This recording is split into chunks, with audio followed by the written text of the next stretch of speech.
Hello, everyone.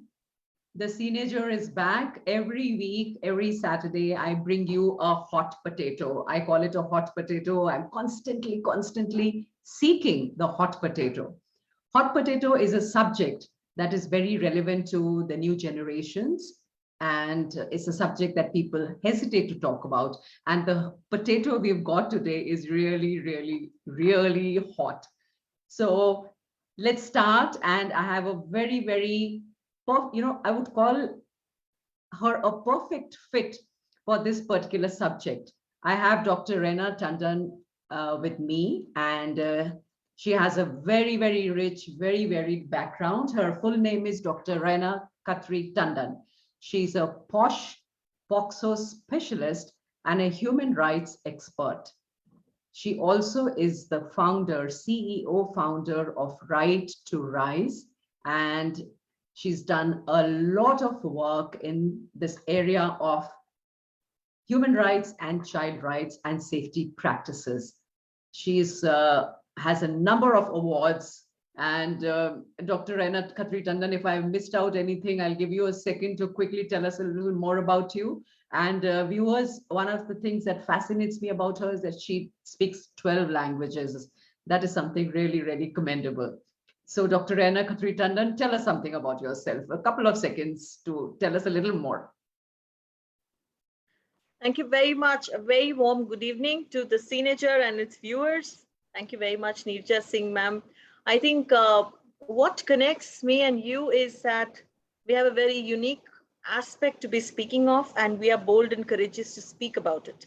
And we are here to create really an impact, because the word impact and transformation actually means much bigger than it actually sounds. And with all that you have introduced me, the viewers, just for the people who do not know me, with most of them actually know me, you can look up to my profile. I am Dr. Rena Khatri Tandon, a double PhD working into the areas of Specialized Prevention of Sexual Harassment Act for Women at Workplace, and a POXO specialist into child offenses, sexual abuse. Also working into human rights, a lot of women entrepreneurs who are looking to understand policies, compliances, rights, and the other genders who seek validation all the time.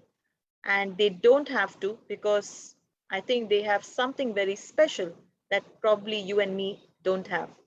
So I'm just another normal person like you and me, great friends. And I'm there to care for you, because that's what actually matters. Beyond that, I think the awards and accolades grow a bigger list every day, adding one at a time.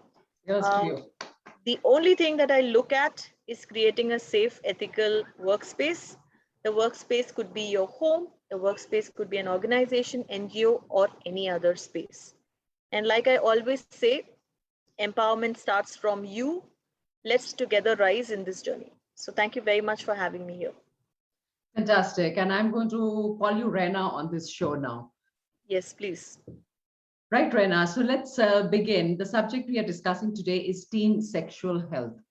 Right. I cannot emphasize how relevant the subject is, and how crucial and how critical it can be. It can become a matter of sometimes life and death today. Now, my first question to you, Rena, is, well, do Indian teenagers have sex? Okay, so I guess you and me are now in Generation Z.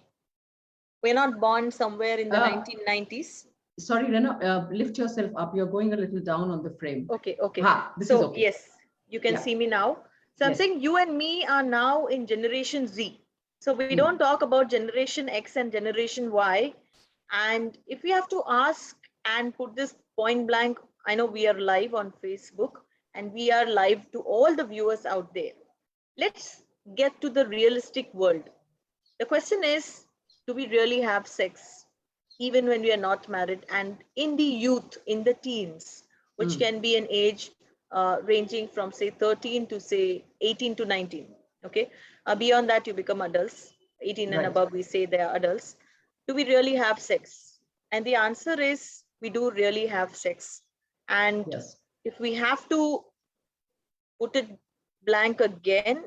It's not something to feel bad about, because uh, if you are careful, if you know the norms, if you know the protocols, if you know the safety measures, if you know the impact of reproductive systems, if you know that you are somebody who's committing in an affair.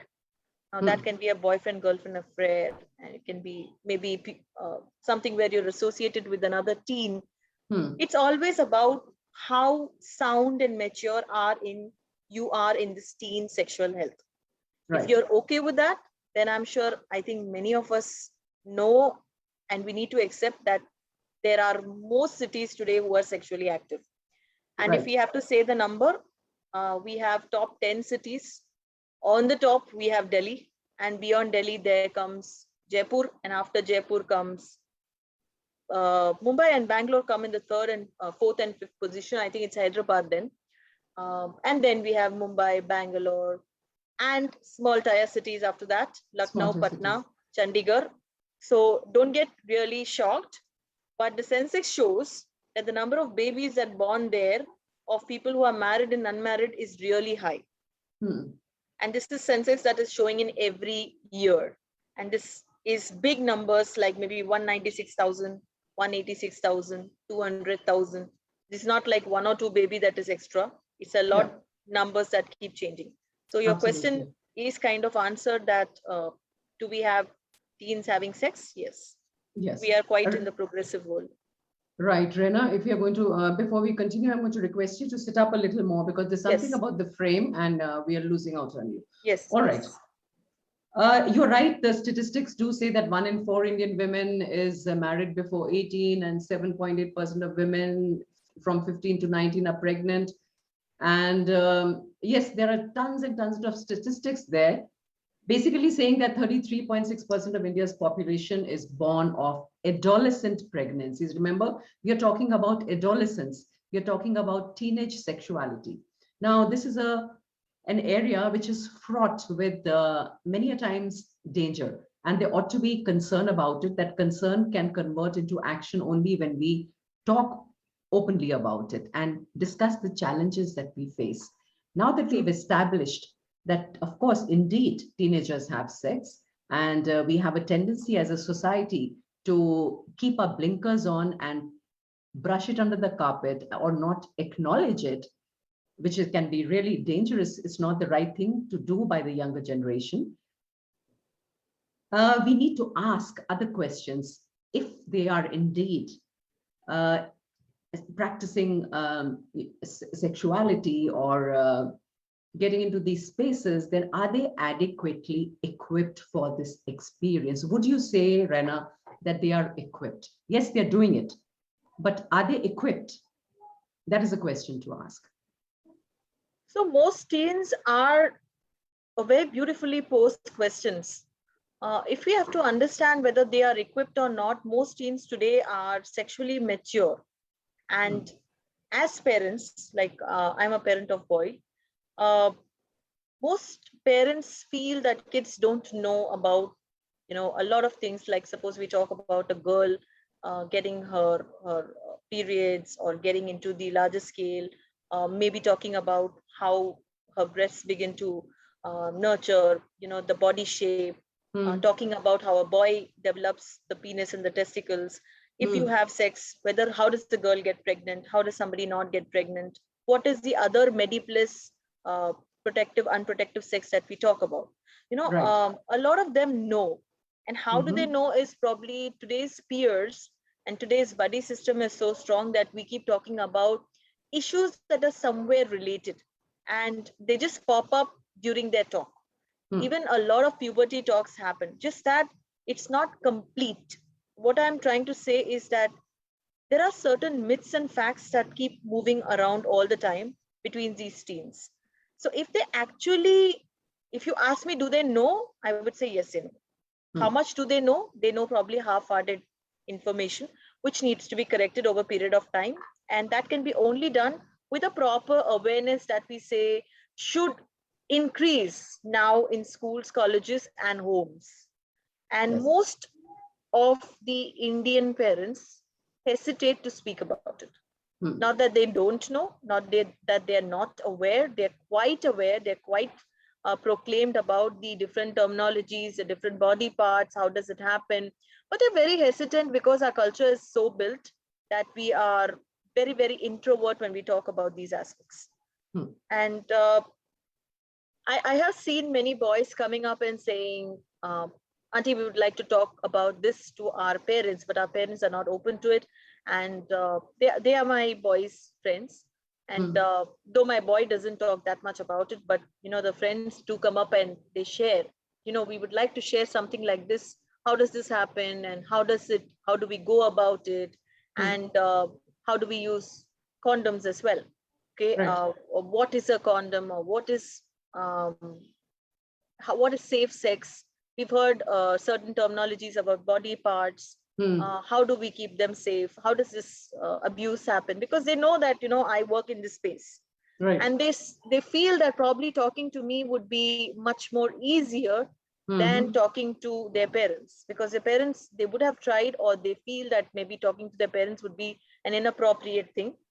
So the myth there I'm trying to break is, if every parent initiates this discussion first, it becomes so much easier for the child to even say, oh, Mama, I was just going to ask you this. Or this is what, was popping in my mind since a week. Or, I overheard one of my friends talking that he was very uncomfortable because his safer zones were being hurt by maybe a football. And then we got into understanding how the male reproductive organ is, or the female reproductive organ. And these are very quite things that we are learning in any of our study material. Another thing is that even our education system has to improve. Exactly. There's nothing happening there in terms of sex education, really. Exactly. I mean, we talk so much. We have so many sexual experts. Okay. I'm not basically a sexual education expert, but unfortunately, when the POSH and POXO sessions happen, before that, we start doing gender sensitization, we start doing cross-cultural sensitivity, we start doing a lot about sex education, we talk about the organs, we talk about the reproductive systems. We also tell them that it's not just about good touch, bad touch. They need to understand the different genders. They need to understand the different kind of people, like you have people who have different sexual intentions. Okay. Right. So you need to know about those kind of names. And if you have a person who approaches of that behavior, then you need to find out quickly that you need to be safe from that person, because he would be somebody like a microphilia or a necrophilia person, are people who are high intenders of sex. Okay. They always want to have that sex in and out. But see, Rena, for us in families and for adolescents in particular, the question becomes about privacy is one, because Indian families have always been, until now, dysfunctional family was not a thing that you talked about, or we were very privacy conscious. Closed. Yes. And closed. And second, there was a very deep sense of shame associated with sexuality or sex, because it's a private, personal concern. But now that there are greater opportunities, and there are places and situations where the young can get together, then there are other questions involved. One is knowledge of your physiology. However, the idea of consent, number one, and number two, that sense that it is something that has to be done with a sense of responsibility and an accountability. What importance do you give these two things, the idea of consent and the sense of responsibility and accountability? Where do they, it's I think the adolescents are not getting this. That is a major problem. See, the idea of consent, again, I would say it's something like infidelity. I don't know if many people understand what infidelity is. Infidelity can be best explained as an action that violates an implicit or explicit agreement between two people. So we are adolescents, Rena, because they are, yes. Because so if we are as young as an adolescent stage, first of all, they don't even know what's right and wrong. Yes. The second thing is, when they're going to do something, they're always being shunned away. Whatever they do is wrong. That's the mindset of most parents. So even if they are trying to do something right, or they are proposing that they will try something in a different way, or they really want to ask what could be the right way, they've never been given that consent. So the consent will never come on the other side as well. For example, a child is trying to find out what is right. He comes up to his mom or dad and say, look, I think I want to have a mature discussion. And am I to, is it okay if I can go out with a girl just being a girlfriend, just being a normal buddy, just being somebody who's a peer teen? You know, can I go out with her and come back? The first question the parent has is there a relationship? Yes. Okay. Can Absolutely. boys and girls never be friends? Or do we really feel that they need to have a big jing bang just to go out? Just to probably spend some time, maybe because they feel comfortable sharing notes or sharing study or sharing time. And it's quite okay with that. But still, our culture is not so forward. We Yes. don't see our mindsets changing. It's not about the knowledge, it's not Mm-hmm. about the environment, it's not even about people. Okay, so the Mm-hmm. consent will never come initially from the parents. So where do you expect the consent coming from the child? The child finds it much more easier not getting consent and going ahead and doing things. I want to clarify one thing, Rena, here. Uh, remember this boys' locker room incident that happened? And Yeah. the idea of consent is, for instance, not forcing yourself on another person. To adolescents, one may want to get into a sexual activity, the other may not be ready. Sometimes there may be pressure, peer pressure to do this because everybody's doing it. It's part of being cool, and you get swept along with the others, and you end up doing something you may not really want to do. You may be with a partner who is not willing to join you in this activity. In that case, many a times there is this image of masculinity where it's all right to force a little, it's all right to pressurize the girl a little. It could be the other way around also.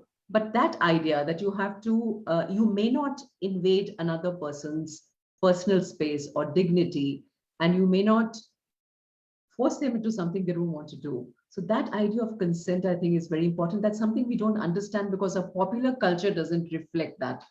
In all of these movies and music, and especially songs, you hear a lot about how people pursue each other and how they are able to force themselves on each other, and nobody bats an eyelid, and how that leads then to what do you call typically a rape culture. That's how it Yes. is. Yes. So the So, thing is that in this tender age, many a hmm, times we forget to realize that the affair can be either physical, emotional, or both.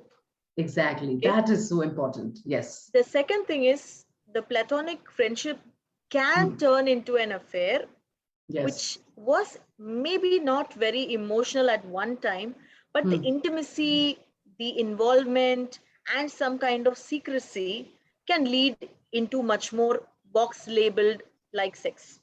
yes. Okay. And then it goes into forcefulness, it goes into did you cheat on me, it goes into are we really close friends, it goes into look, Yes. I've never touched you or I've never been with you, it's just that we know each other. And this can Hmm, be dangerous hmm, because that consent suddenly becomes non-consent. It could be ragging, it could be bullying, it could be cheating, it could yes. be Yes. any kind of violence, getting hostile, abuse, pornography, stalking, Hmm, even any kind of MSs and SMSs that we see that go into participating in an affair of rape or abuse. Okay, right. now this could be as young as a child who's maybe even 9 and 10, going up to Hmm, anybody who's in the youth and teens. So yes. it starts when it's very, very low at age, very feeble at age. It could be just a young boy, but going into the adolescence and then finally into the teens or the youth. So it's Right. not like it just emerges out of the blue. It's Hmm, also a very what you call a consistent approach by both the hmm, parties. And hmm. before they even understand what's clarifying it, they commit to a relationship of getting too close or making Yes. it Yes. physical, emotional, or both. And that's when you feel you're crossing the line. That's when you start getting this uh, posh and poxo and things like that, because poxo comes in very early. And there Hmm, is an age that is defined from 0 to 18. Why they say 0 to 18 is there could be any kind of change in relationships between two people because there is no clarity. Second, communication is nil. Third, even if communication is, trust is not there. Fourth, minimum number of chances of getting the terminology well in terms of relationship. Yes. When we are getting into sexual health, we need to know what kind of well is it. Okay, I would call it a deep well. I was trying to say a deep well, but then I hesitated to say deep, because it starts with something on the superficial level, like a mirage. But yes, when you start, you get stuck into it like you're in a pit of mud. Oof, and you just okay. get pulled off. So most teens come, the next step is, I love this guy. It started with likeliness. It started with I didn't consent to anything, but since he's a close buddy, I tried once. Whether it is drinking, whether it is sleeping, whether it's trusting, whether it's going out with him. It can start with just merely a coffee date or a drink date, or maybe just some kind of a ride. And then it ends up into something more. So unless teenagers are not very open with their own family, unless that trust factor is not reforming, I would say, reforming into a culture that they have a lot of mature talk with their parents, you don't become their buddies, you don't understand them, you don't give them time to come back to you, then you have these kind of issues where the consent and the non-consent come. We know anything that is non-consensual is rape. Anything that is not accepted is rape, because anything that is forceful is non-consented. So unwanted, unwelcome requests can become rape, can become an abuse, can become forceful sex, can become aggravated, penetrative, and what else that comes into. Tell us, viewers, about POSH and POSH. What's the full forms of the two acronyms that you're using? Okay, so POSH is basically an acronym that we have in India, but the act that has been formulated by Government of India, Sexual Harassment Act for Women at Workplace, Prevention, Prohibition, Redressal. The act is specifically designed for all women at workplace to maintain their dignity, rights, and to see that they have a safe environment and a productive environment to grow. Right. And yes, we don't have any environment where there are only women and only women working. We always have men, we have other genders working. So, most of them create a neutral policy, but the law enforces saying that we are only protecting women, specifically in inverted commas at workplace. Okay. So that's why this act has been talked upon, stopping pornography or stopping any kind of unwanted, unwelcome requests and so forth. Talking about pornography, now in many countries, there's a backlash now, and there are people who are getting together to question the prevalence, availability, access to pornography, because there has come this realization that it's hugely commercial for one. That's the intent and the purpose, but the way it is affecting relationships, how it has changed intimacy in very fundamental ways, how violence has come into intimacy because of watching a whole lot of pornography. The fact that teenagers have access to that kind of material today, and even though it is illegal, it's available. Now, what can a typical parent do about this? What can families do? How can they help orient? What kind of a context can they put to it, Rihanna? What would you say? Okay, so this is a very creative question. I'm going to throw back that question in a very lovely way to you. Okay, think about, why do young people have sex? Okay? Today's young folks think very differently from what you and me think.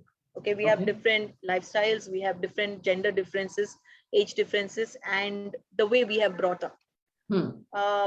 Their value systems are very different from our value systems. What they really think is, let's have some physical pleasure, maybe to feel somebody like a mature adult.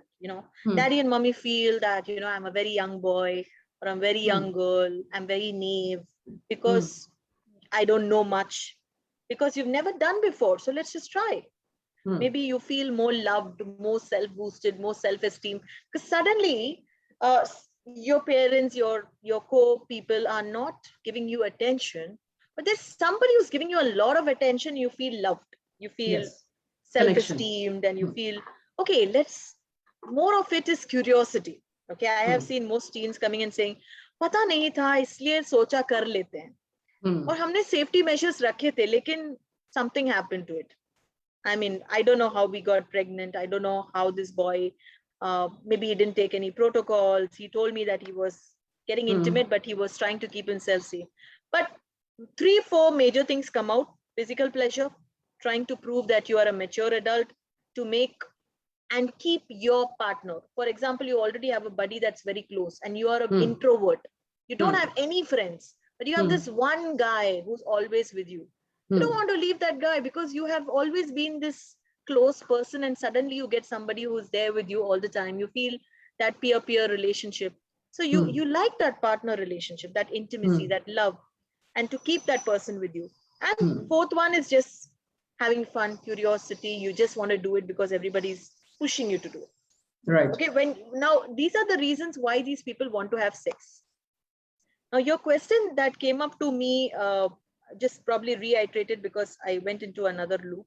So adequately, what can parents and teachers do to help these teenagers, right? Exactly. Yes. So now that we know some reasons why these people are doing, what we can do is first create a lot of awareness. Yes. Now, every child is very different. Another thing is every age group is very different. I cannot teach something to a child who is in the adolescent stage. Maybe somebody at 8, 9, 10 would actually listen, but beyond 10, 10 to 18, you won't find them. They are people who think rather than just listen what you say.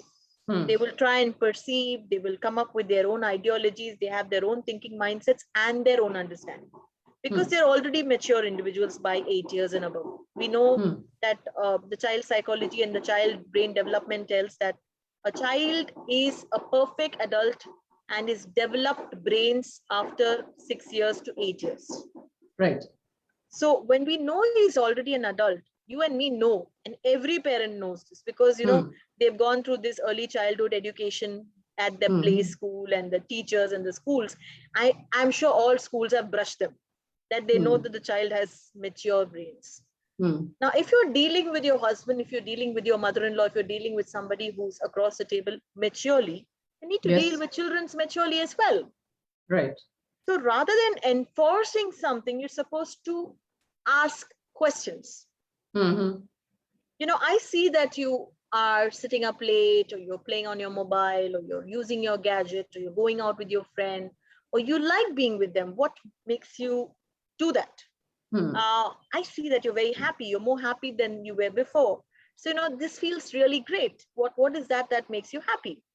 So it would be really nice if we could follow the same culture at home and we can be much more happier. Or, do you really want to share? All that mama wants to tell you is that, I'm there for you. If you really want to share something. Or, I know you're self-sufficient, but, sometimes mama feels that we should go cycling, or we should go walking, or we should go partying. And yes, mama used to have maybe some casual drinks, and once in a way, we had something like a smoke, and it was really something cool. I mean, I'm not saying that we really did it, but I'm just trying to tell you that probably having a casual approach and a conversation over something that you feel might interest your child could engage him in something that is detaching himself from the normal you that you see. Okay. Oh, mama is somebody is going to always ask only things when she's very curious and she knows that something is wrong. No. Trying to keep track, Or if she sent dada, that means your dad, that means there's something fishy and she's trying to get close with dad because dad is probably closer to me or whatever. So that mindset has to be broken.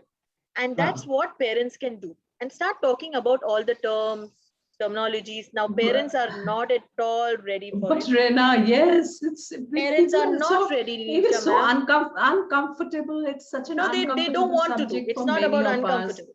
Yes. And there is a lot of discomfort culturally speaking, because there might be 3 generations living together, right? And the entire idea is somehow there's a kind of an allergy to the idea. Absolutely. But Rena, see, what you say, it makes sense.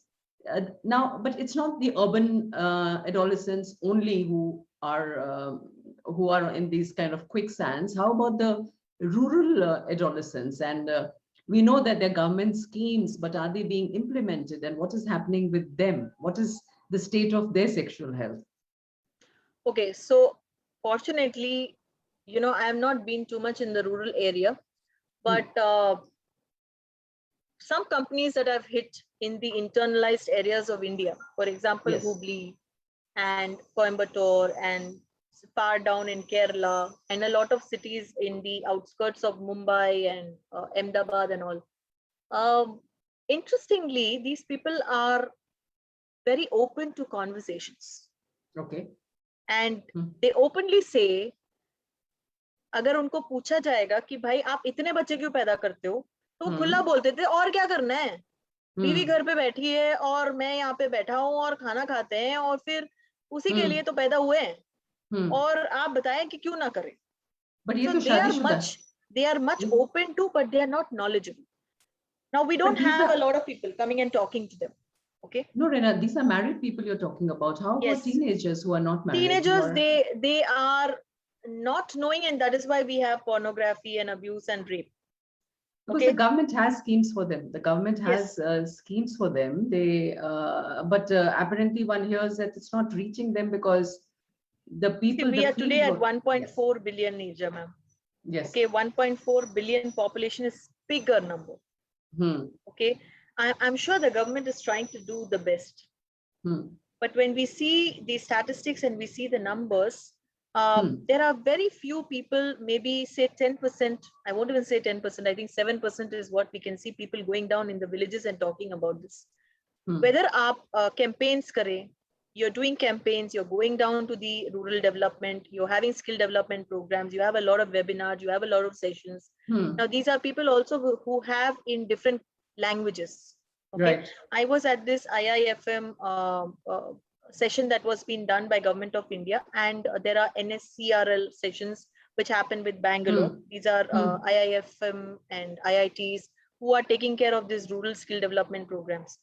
So वहां पे जो the girls are open to talking, the boys don't speak up much, but they are at least open to listening. Right. They are not having the urban culture where I know it all. Okay. Okay. We have this one category of people in our urban culture that you don't know much. I mean, we've been hearing all this, we know it all. At least that culture is not there in the rural and the semi-rural areas. It's open to listening. The only bridge that we need is that if we make a group of people that are allocated per state, government does have initiatives, but these campaigns, it's like saying you have the law, then why don't we have safety? Exactly. We have the law since True, 2013, true. but we still have rape and pornography and abuse and unproductive workplaces, and we still have abuse happening everywhere. So the same way, there are various schemes that are coming in time and again, but who is propagating these schemes? If I have been doing human rights program, and the numbers that come in there, learn, listen, and then they don't know what to do next. Because where they fail is how do they go and implement down in the semi-rural and rural areas. Exactly. And now that pandemic has hit, technology hits because everything is online.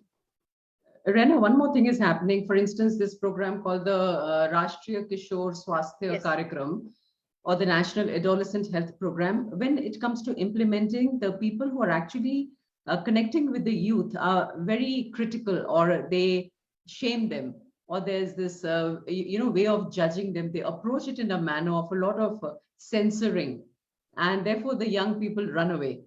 They don't want to be associated with them. Now that needs a lot of reorientation, and it also applies to people like us, families and teachers and parents and professionals, that we'll have to get out of this this template of shaming them, or otherwise that connection is lost, and then you can't do much. So in your view, how does a family handle a crisis? Suppose there's a crisis and an adolescent has ended up maybe forcing themselves on someone, or I I just love that question, what you put. And really, really appreciate that you brought the aspect of Rashtriya Kishore Swasthya Karikram. It comes under this Pradhan Mantri Yojana. Right. Okay. And many people don't know about the schemes, the slabs, Exactly. There are the health schemes, programs yes. that government provides. Yes. Union Government Health and Family Welfare Ministry is one of the best ministries. Even though we say other countries have social justice or social security system, that was what I was trying to say. So many countries out of India have social security systems tied up to their identification number. Like we have PAN and Aadhaar, we have UID, we have the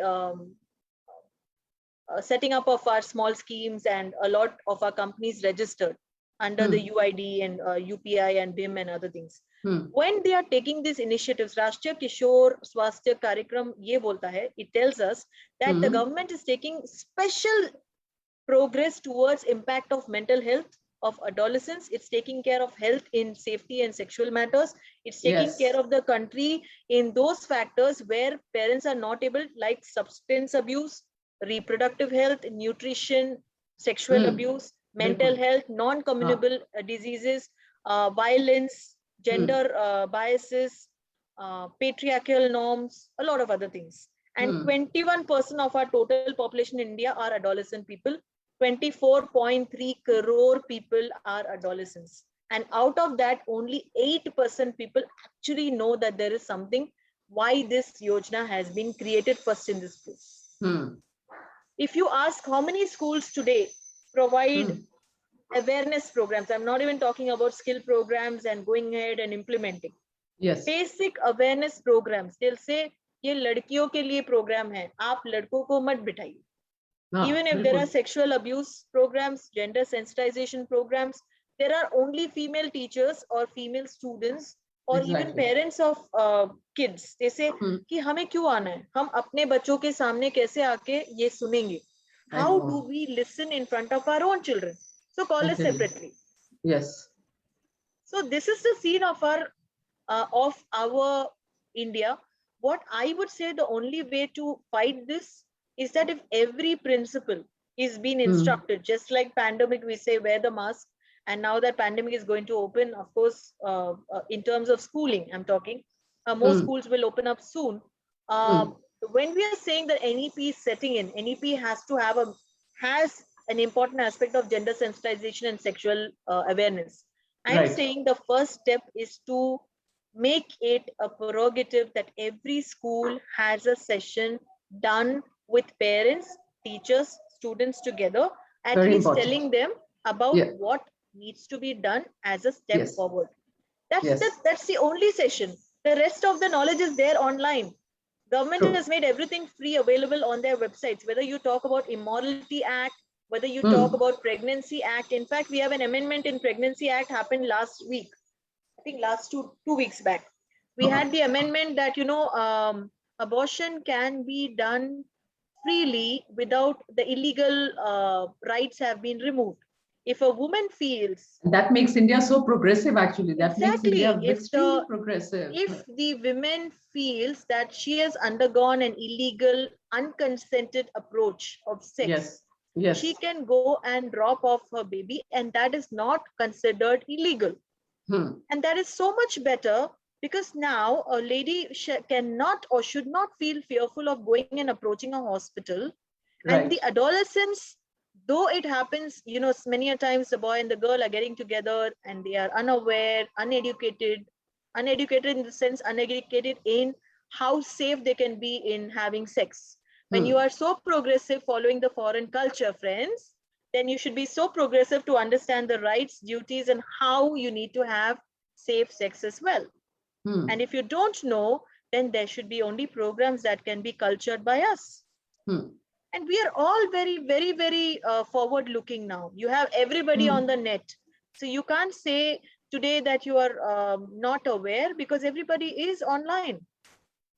Rena, I wouldn't say that this is like something that you would call progressive, but yes, there are opportunities. You approach it not with the same kind of a moralistic kind of a view, and it became we became repressive along the way, Yes. but now things are opening up, but still, then there are other issues. It leads to Yes. objectification. It leads to mental kind of, stresses, because young people can't handle that level of intimacy. They can't I handle think we that have kind of. forgotten one aspect of the vulnerable India also, like you mentioned, ma'am. I think Yes, I should not forget them, because not everybody is as open also. And a lot of them don't have technology devices, like we can't forget absolutely. them. Yes, So yes. a huge group lies there still who Hmm. awaits knowledge, expertise, curbing, a strict curbing rule to say, no, you can't touch. I don't understand why people don't understand or equate silence and saying no. Hmm. When a person says, the first question that you asked me was about consent. Yes. Okay, how do we define consent? I would simply say it's just no that people need to understand. And when Hmm. it's silence, the body language should tell you whether it is yes or no. If you Hmm. can't understand that, then you are not a human being to stay, because you don't understand the empathetic you in the other person. Hmm. It's not Hmm. about only you, it's about the empathetic self of you, reflects you Absolutely. first. And yes, respect for the other person, very important. Respecting that boundary. True, true. Right, Rena, we've, I think, covered it, most of it. If there's anything you feel that you want to add, go ahead, and we can take a little time to do that. Then I'll wrap it up. So absolutely brilliant. I would say, what if a crisis like sex, pregnancy, violence, sexual harassment suddenly Happens. precipitates? Okay, Yes, because then this is on a very, then we Rena, yeah, we get into some honor situations, honor, that they've been honor killings, absolutely barbaric ways of dealing with it, and then the society, the family will get after you. Oh, this happened. You know how it is in our yes. families. How does One a family deal with it? Yes. one more important thing, Nirja ji, is that now with a lot of cases, because we are home, a lot of Hmm. cases get mixed with domestic violence, sexual harassment, posh, POXO. We are having Hmm. people from different age groups attacking different people. So when Hmm. we are talking about adolescents, a lot of Hmm. children even don't know that they're not safe with their own people when it Hmm. comes indoors. Hmm. So the Abuse. Hmm. important aspect here is that education, school, society should stand up. We Hmm. fail to stand up for each other. When we Hmm. are talking even on the aspect of teenager, I think a lot of things that we feel that we know or we get to know over a period of time, um, it's important that we address and speak it out. Hmm. If we are not going to address or speak it out, we don't know that the person is aware, not aware, and what is it leading to. Okay. Can be very grave, it could be very minimalistic, or it could be uh, yielding Far more you toward serious. into any kind of situation. Right. So I would just close it with that this is the way forward. Start updating yourself with all the government norms, with the policies, Yes. with the educators and edupreneurs who call themselves real impact makers should focus on this aspect very much. Sexual education, sensitivity, gender sensitization, a lot about uh, how the adolescent mental health works Hmm. is the key area that is the way forward, because now we are not out stakeholders, we are the in stakeholders. We are spending more time with our adolescent kids. Absolutely. So Absolutely, it's our Arena. onus to take charge of it and Yes. guide them. Yes. Absolutely. I would say that in closing, for all the people who are listening to this, watching this, that today it really is time for us to be allies with our children. So you have to be an ally to your child. You all have to be allies with them, because we are facing situations, unfamiliar situations, where for which we don't have reference points. However, those reference points are available today. So it's up to parents and the older adults to equip themselves with information, with knowledge, and be their adolescents' ally. On that note, we close this discussion. This is the Teenager signing off with Raina. And I'll be seeing you next week with another topic. I hope to cover hobbies and the new generation. That's what I'm going to be focusing on in the next Teenager 6.